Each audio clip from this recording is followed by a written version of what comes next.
Can the Atlanta Falcons avoid the pitfalls in 2024 that doomed some of their NFC South rivals in 2023?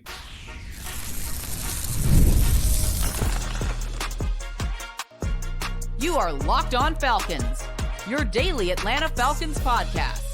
Part of the Locked On Podcast Network, your team every day.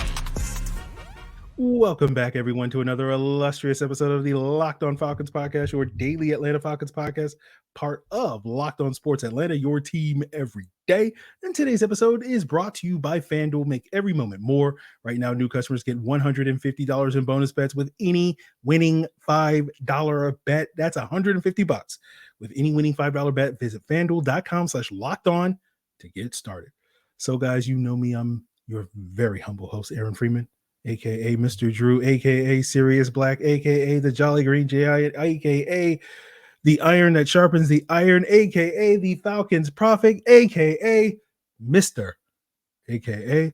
And, of course, I've been covering the Falcons for, over a decade, since 2006, talking about the Atlanta Falcons, complaining about the Atlanta Falcons, formerly at falcfans.com, RIP, still going strong on this illustrious podcast. And I thank each and every one of you that is an everydayer that tunes in each and every day to hear me complain about the Atlanta Falcons. And all you got to do to hear me complain and become an everydayer, subscribe or follow for free on YouTube or wherever you listen to podcasts. So today's episode is going to be a great litmus test for those of you that truly want to be an everydayer. Are you going to listen to today's episode and just going to hear Mr. Drew, Negative Nancy, come out and just hear me complaining about the Atlanta Falcons? Or are you actually paying any attention to the things I say on this podcast? And so, this past week, I took a break from football, spent the week in Orlando, sort of racking my brain as we were getting closer to the weekend, being like, what am I going to talk about once we have to start talking about football again? And, I'm certainly not feeling compelled to talk about practice, as so many other people do this time of year. And so I went back and revisited some of the episodes I recorded last June. What were some of the things I was talking about then, right? And I remembered an episode I recorded last June, around June 21st, 2023, talking about all the NFC South teams' fatal flaws. And maybe we'll revisit that topic for the other NFC South teams, later this month again. If you've been listening to this podcast over the last 6 months, you've heard all my thoughts on the Falcons' potential fatal flaws. But, I remember it was funny listening to that episode, sitting there, and in that episode, I was so worried about oh man, some of these takes might age poorly in 6 months, right? By the time we get to the end of the season. And listening back to the episode, man, I'm too humble to take too much credit for it, but I really kind of nailed it, right? The Falcons Prophet was spitting game on that episode. And the four fatal flaws of all four of these NFC South teams, it talked about the Falcons, right? One of them was potentially, if these teams, basically the fatal flaws, if you're not following what we're talking about, sort of what were some of the big issues that could hold all these teams back from reaching whatever their goals were, which of course last year was, winning the division and being a playoff team. In Atlanta, we were talking about, are they too overconfident in Desmond Ridder? They were, right?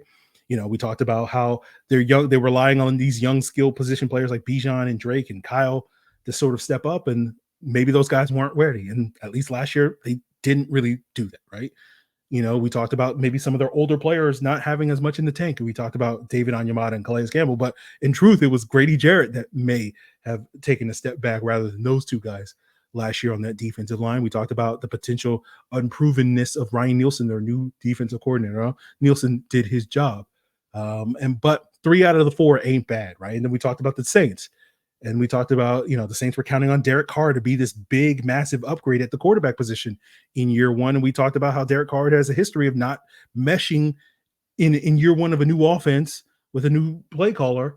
And so that may hold that team back from reaching their peaks. And we talked about that play caller where, we asked the question several times on this podcast last summer, is Pete Carmichael good? And the answer was no, because they fired him after the season. We talked about the Alvin Kamara suspension holding back that offense. They're counting on Michael Thomas to come back healthy from an injury, right? The fact that Saints offensive line looked like it was going to be one of the worst offensive lines that they've put on the field in the Little Caesar Superdome in over a decade. Right. We talked about the defense probably taking a step back. Probably wouldn't be a bad defense, still probably be top, half of the league type of defense, but would they be as dominant due to the losses that they had on the defensive line, losing Shai Tuttle and David Onyemata and Marcus Davenport and all that stuff?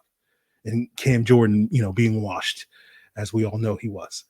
Carolina's fatal flaw, right? The nature versus nurture debate with Bryce Young, and sort of Bryce Young has the nature to be a good quarterback, but is the environment in Carolina a nurturing one? Because, hey, this all-star coaching staff that Carolina's assembled, none of those guys have a proven background of developing quarterback. Not Frank Reich, not Josh McCown, not Thomas Brown, not any of those guys. We talked about the lacking receiver core, right? As part of that nurture conversation, not having an environment to develop a young quarterback because they didn't have good enough weapons. We talked about the defense being a little overhyped, and it was, right? Tampa Bay. Now, again, the profit aspect of that episode was, and as we got close to the season, all the noise about Tampa not being good sort of got me to the point where time we got to September, I was like, yeah, I don't know if Tampa's going to be good. But one of the things I said in that June episode was like, I think Tampa Bay's kind of underrated. They're probably the team that I would probably put the most money on to win the division, given that their odds were the fourth best at that time. And, their odds of winning the division were like 2 to 3 times higher than Carolina or Atlanta's. And even though they had basically the only real question marks for Tampa Bay was how big a drop off from Tom Brady to Baker Mayfield was there. And did they have the running game to sort of pick up the slack for whatever that drop off would be? But in fact, Tampa Bay, Baker Mayfield wound up, being more efficient than Tom Brady was, which was a surprise to everybody. But, so that's where some of the prescience came from last year when it came to talking about the entirety of the NFC South. And that gets us into sort of the meat of today's conversation, because we're talking about the Atlanta Falcons, right?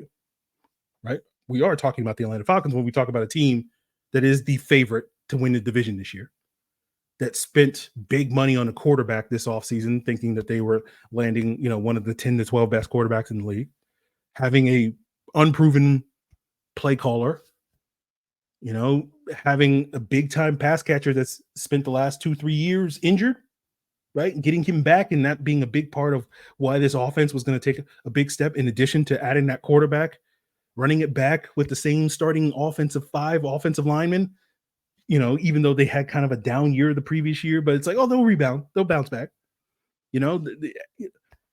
Got this aging fixture on the defensive line, right? But has been on a bit of a decline the last couple of years. But hey, it's going to be fine because you've added some youth at D tackle, right? Especially this young stud D tackle from Clemson. That's going to help, bolster that unit and revamp that unit.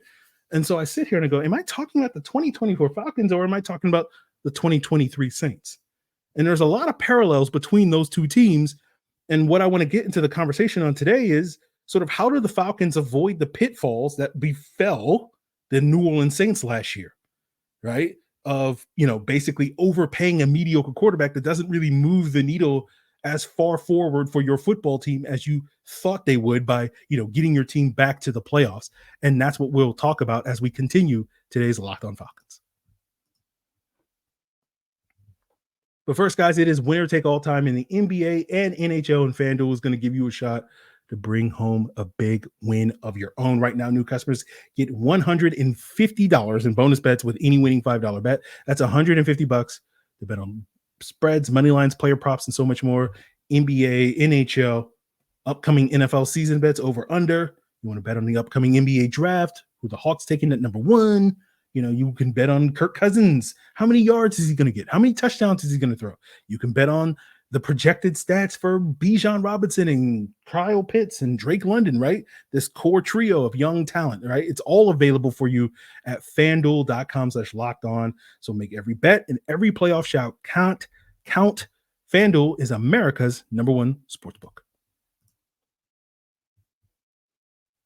And guys, I want to tell you about Locked On Sports today, a free 24/7 sports streaming channel that brings you everyday content, the biggest stories, can't miss analysis, opinions, news, streaming 24/7 right here on YouTube, or the free Amazon Fire TV channels app, part of Locked On Podcast Network, your team every day. So part of my skepticism with the Atlanta Falcons, as you guys well know, is sort of building off of skepticism I had for the Saints last year, which I expressed in that episode that we just discussed, right? Now, I don't think the two teams are the same, but there are some parallels, as I just outlined and described for you, that there's some certain things that the Falcons are counting on this year that the Saints were counting on last year, and it didn't really pay off for the Saints in a major way, right? They did get better, I guess, but we're hoping the Falcons will get better, but if all we are sitting here and being like, hey, we're in the same position that the Saints were, today, a year from now, like, I don't know if that's a win for the Falcons, right? And so it gets to the core of what you've been hearing me talk about on this podcast, which is why you guys think I've been so negative these last couple of months. It's just because I just don't think enough of you guys appreciate how critical and how important a season this upcoming season is, right? This is kind of their proof of concept season for this new regime, right? And I don't say that to be doom and gloom if they don't necessarily hit, but it's hard to buy into their long-term vision for this football team if it doesn't work this year and this team isn't a playoff team, isn't successful, right? And we talk about the Falcons avoiding the pitfalls that the Saints befell last year, and it's essentially the Saints are spending a lot of money to be mediocre. And we don't want the Falcons to be spending a lot of money, looking at this, 6 months from now, 7 months from now, to be mediocre, right? Because right now, when you look ahead to the 2025 salary cap situation, according to overthecap.com, the Falcons right now have the 9th least amount of cap space, right? The 8 teams that have less cap space projected ahead of 2025 are Buffalo, Baltimore, Houston, Miami, Seattle, San Francisco, Cleveland, and New Orleans. And when we talk about those 9 teams, one of those teams is not like the others. And it's the Atlanta Falcons, right? Because you talk about Buffalo, right? Atlanta Falcons have missed the playoffs 6 years in a row. Longest playoff drought that this team has experienced in over almost 35 years, right? 1983 to 1990 was the last time the Falcons went 6 or more years without making the playoffs, as they are currently in. Buffalo's made the playoffs 5 straight times. Baltimore's made the playoffs 5 out of the last 6 years, right? Houston just made the playoffs for the first time in 3 years, snapping their 3-year playoff drought. They found their franchise quarterback. So everything's looking great for them, right? Miami's had 4 consecutive winning seasons, made the playoffs 2 years in a row. Seattle's, had 2 winning seasons back to back, right? They've missed the playoffs 2 times in the last 6 years. It's a new era in Seattle under Mike McDonald, but they're coming off of, 15 years of the most successful era in Seahawk history. So, they're in a period of transition, but they've been a successful team is the point. San Francisco, of course, has been a successful team. Playoffs the last 4 out of the last 6 years. They're the current Super Bowl favorite. They have the best odds to make the Super Bowl of any team in the NFL currently. Cleveland's made the playoffs 2 out of the last 4 years. It's Kevin Stefanski coming off a Coach of the Year award, right? Mostly because he was able to take basically a 40-year-old quarterback and Joe Flacco off the street alongside the NFL's number 2 defense and get that team to the playoffs this year. Meanwhile, the Falcons are like, hey, we got the 24th best defense according to DVOA. That's good enough. We don't need to invest in that.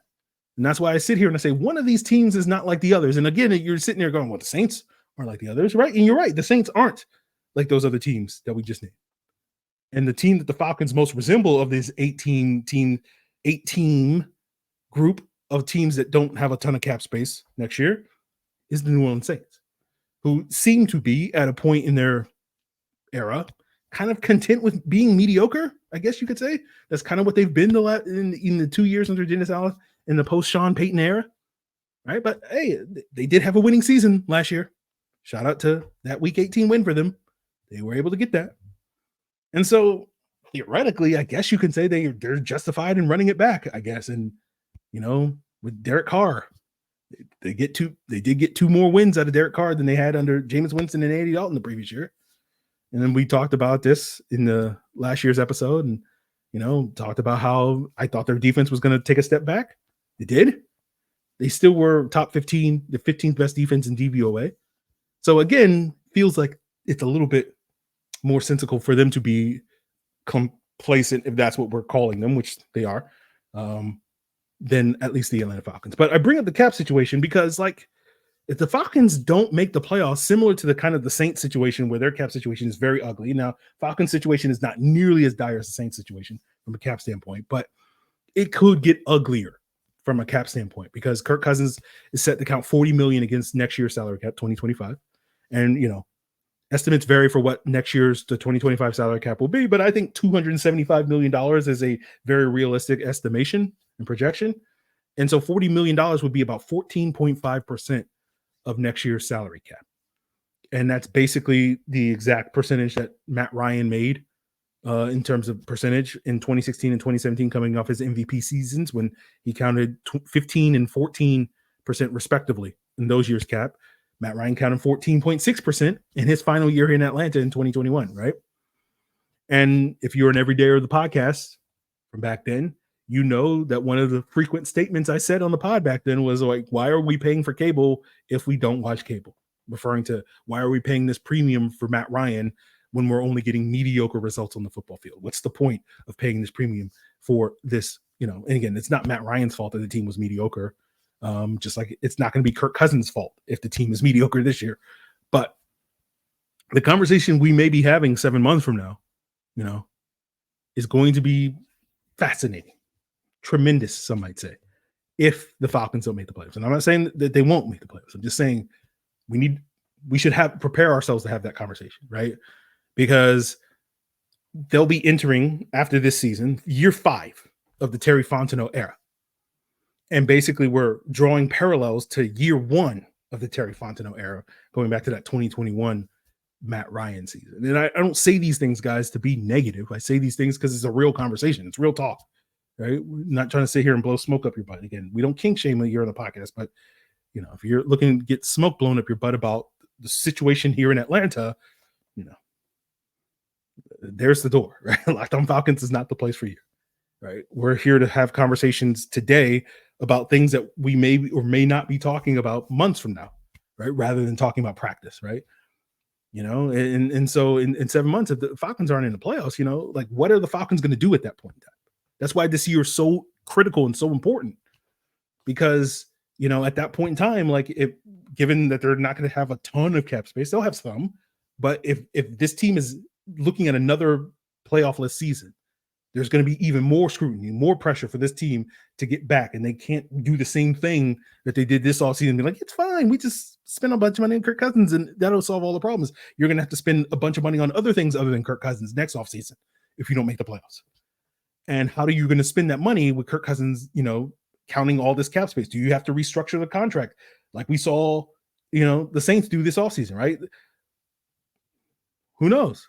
Right, the Saints signed up for Derek Carr thinking, "Oh, we'll rent Derek Carr for 2 years," and then because they needed to, again, because they're in a much more dire salary cap situation than the Falcons are. Admittedly, they had to restructure his contract, and so now they're locked into 3 years of Derek Carr. And guess what? They're probably going to have to restructure it next year, and they'll be locked into 4 years of Derek Carr, and then potentially 5 years of Derek Carr. All right, again, it's a much more dire salary cap situation than the Atlanta Falcons. Like the Falcons may not have to restructure Kirk Cousins, but there's going to be pressure, is the point I'm trying to make, if they don't make the playoffs. If they don't make the playoffs, right? Where this off-ramp that we've so-called built, this great off-ramp, oh man, we built this incredible off-ramp to Michael Penix, right? Look how pristine it is, right? The cement is beautiful. It's pristine. No potholes, no cracks. This off-ramp is beautiful. And that off-ramp gets bypassed, right? If we have to restructure Kirk Cousins and now locking ourselves into 3 years of Kirk Cousins. And then what happens, again, that domino effect, right? And so we're sitting here, or at least some of us, right? Not me. Some of us are sitting here so hopeful about the bright future here in Atlanta. It's going to be so wonderful. We found our long-term franchise quarterback in Michael Penix, which is exactly the same conversation that the Panthers were having a year ago. And while we just finished talking about avoiding the pitfalls of the Saints because they just, the Derek Carr, Kirk Cousins parallels. Now we need to talk about avoiding the pitfalls of the Carolina Panthers because of the Michael Penix, Bryce Young parallels, and sort of avoid the pitfalls that the Panthers found themselves in of failing to develop a young quarterback. And we'll break that down as we wrap up today's Locked On Falcons. Now, guys, Game Time is going to make it easier for you to get tickets to the NBA Finals, right? It's going to be faster, easier, and prices on Game Time app actually go down the closer you get to tip off. And, I know many of you guys are out here like, NBA Finals tickets, Aaron, really? Those are so expensive. But guys, that's the beauty of Game Time, right? They're taking the guesswork out of buying tickets by making it cheaper for you to buy tickets on their app, right? They got last minute deals. You can save up to 60% buying last minute, for those NBA Finals, although probably not going to do that for NBA Finals tickets, but, whether you're looking for sports, concert, comedy, music, theater near you, you can wait last minute to do that. Game Time allows you to be spontaneous and save money, right? They also get their lowest price guaranteed, which means they'll credit you 110% the difference if you can find cheaper tickets. And their flash deals means you're going to be able to save even more with exclusive in-app deals on select seats ahead of the game. So take the guesswork out of buying NBA Finals tickets with GameTime. By download the GameTime app, create an account, and use code LOCKEDONNFL, and you'll get $20 off your first purchase. Terms apply. Again, create an account and redeem code LOCKEDONNFL, LOCKEDONNFL for $20 off. Download GameTime today. Last minute tickets, lowest price guaranteed.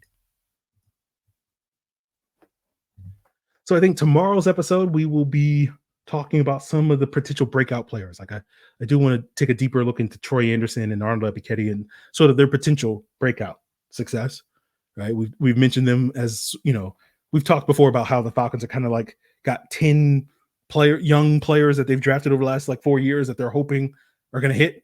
All right. And some of those guys I think have better odds than the others to hit. And I think Troy Anderson and Arnold Ebiketie are near the top of that group. So those are some guys that we can talk about tomorrow on the podcast. But we'll wrap up today's episode talking about the future with Michael Penix. Right. And part of the reason why it's hard for me to get excited about Michael Penix's future here in Atlanta is not because I hate Michael Penix, guys. It's just because if the Falcons coaching staff can't win today with Kirk Cousins, why should I believe that they can win in the future with Michael Penix? Right. That's not hating on Michael Penix. It's not. It's just, the Michael Penix conversation, to me, at the core of it, is a nature versus nurture conversation, which is the same conversation we had last year about Bryce Young and the Panthers, right? We thought it was all in Bryce Young's nature to be a good quarterback, right? That's why he was the number 1 overall pick in last year's draft, right? But our concern here on this podcast and, outside the state of North Carolina was, did Carolina really put a nurturing environment around Bryce Young, regardless of that nature, to allow him to get there, right? Remember all the talk of the all-star coaching staff that Frank Reich put together? Well, that all-star coaching staff won 1 game last year, lasted 3 months before they got fired, or at least he got fired, and then the rest of them got fired, right? They happened to win the second game. I don't know who against, don't happen to recall that game, but, we'll never know.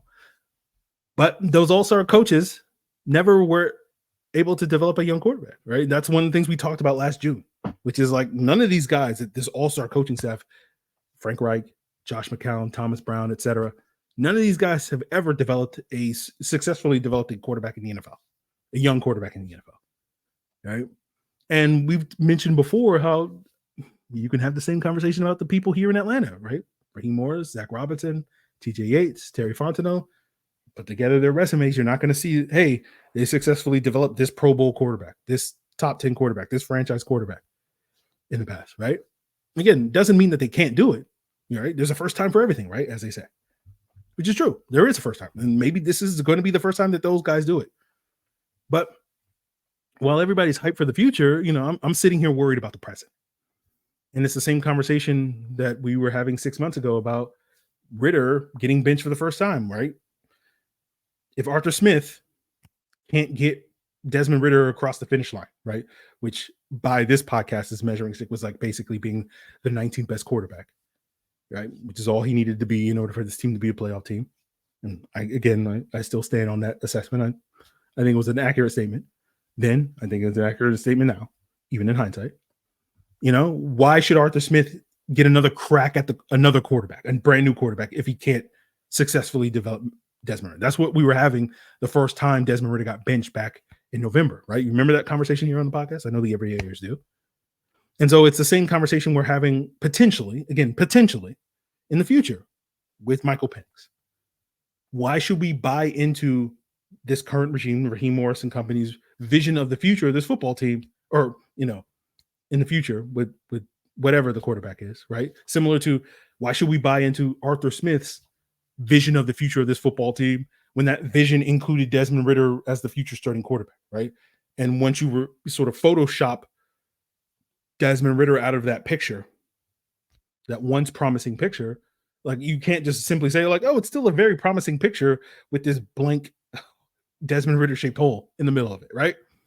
And it's the same conversation with Kirk Cousins, right? You can't just simply say like, oh, the vision, the future is bright by just photoshopping Kirk Cousins out of it and just swapping in Michael Penix, right? And be like, this picture still looks awesome. It looks incredible. even though it's like weird and wonky, right?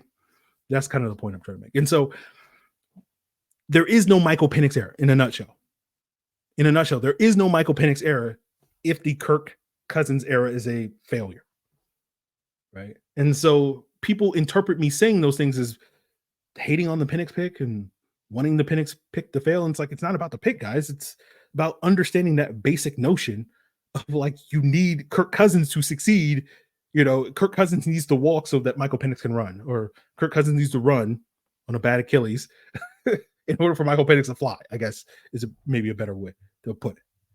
And so you can believe all you want in Michael Penix's nature and future of being this franchise quarterback, but if you're not believing in the environment that this coaching staff has fostered, none of that matters, right? The nurture part of it, right? And that's the point, is like, you're not going to buy into the nurture if Kirk Cousins is out here leading the Falcons to 8-9 seasons and missing the playoffs. That's kind of the point. And so, you know, my Roll Tide fans, I know the vast majority of people that listen to this podcast are Georgia fans, but there's a subset of you guys that are Alabama fans. You know exactly what I'm talking about, right? You believed in Bryce Young. I know you did, right? I believed in Bryce Young. A lot of people did.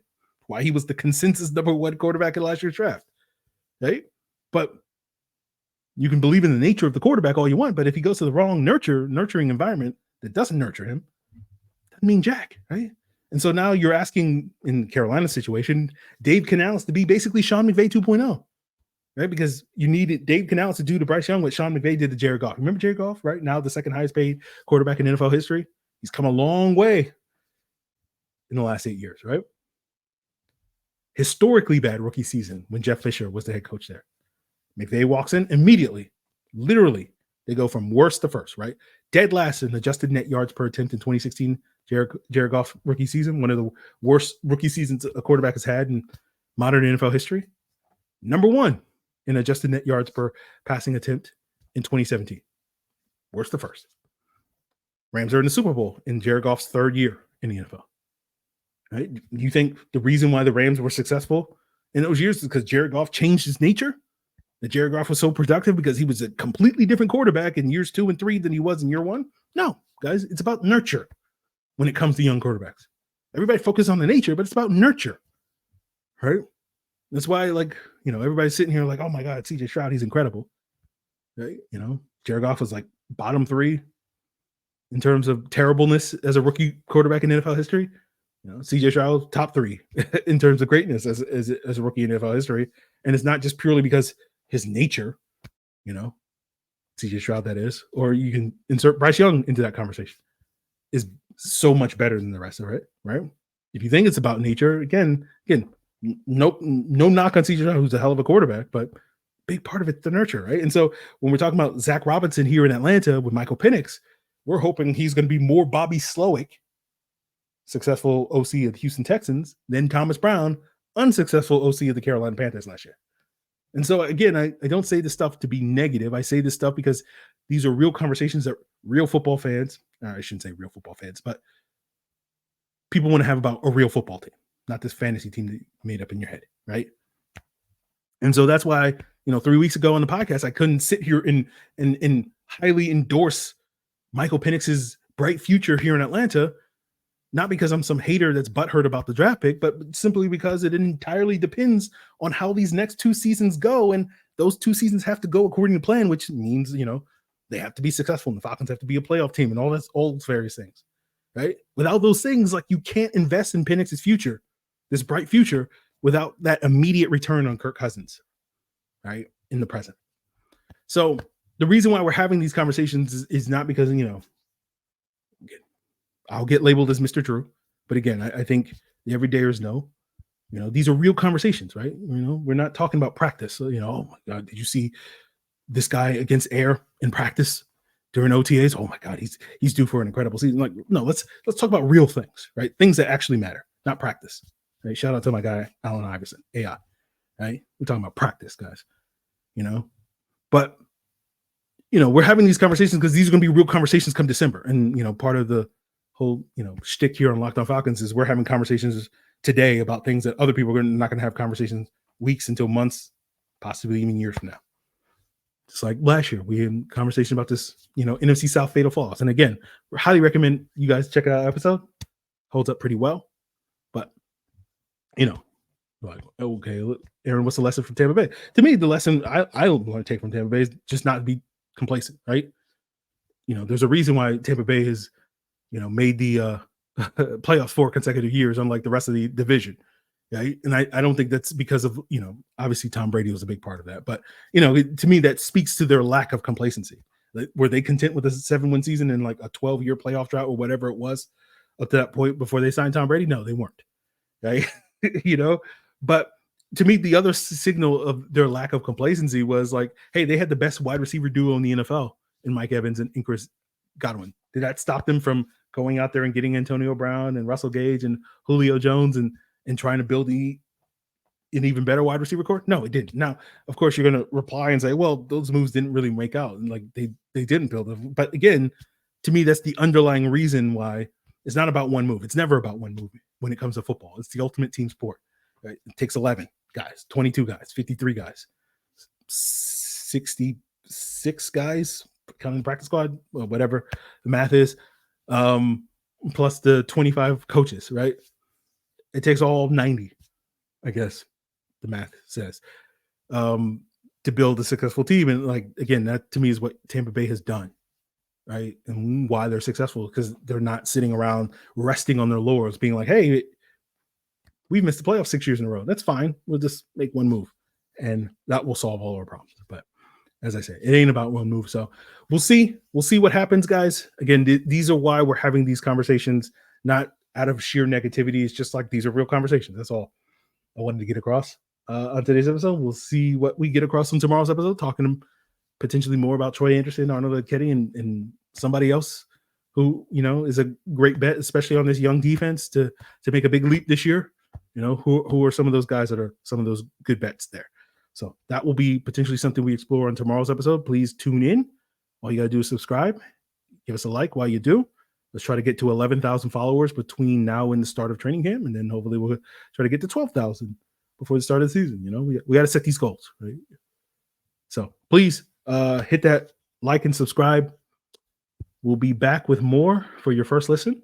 For your first listen tomorrow, for your second listen today, check out Locked On Sports Today, Locked On Sports Atlanta, Locked On Hawks, Locked On Braves, Locked On Bulldogs. It's all part of Locked On Podcast Network, your team every day.